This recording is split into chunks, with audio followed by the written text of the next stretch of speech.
2 வருஷமா இவ்வளவு உப்பு தான். அந்த தண்ணி நாங்க எவ்வளவு நல்லா குடிச்சு பக்கத்துல அங்க போயிருங்க. இது ப்ராப்ளம் நிறைய வந்துருக்கு. நிறைய முடி கொட்டி போயிடுது. தண்ணி நாங்க ஆர்டர் எடுத்து வந்துருவோம் பாருங்க. உப்பு தண்ணி குடிச்சு பாருங்க. வேற 2 வருஷமா சொல்லிடுறாங்க, ஆனா யாரும் கண்டுக்க மாட்டேங்கிறாங்க. 3 வருஷமா இதே யூஸ் பண்ண பண்ணுங்க. அது சொல்றீங்க.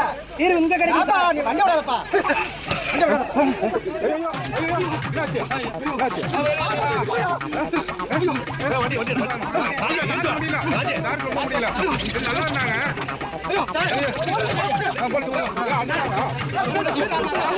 ஏன் திமுங்களா எப்படி? அதான் முதல்ல நானும் யோசிக்கிறேன், ஆனா எதுவும் வரமாட்டேன்.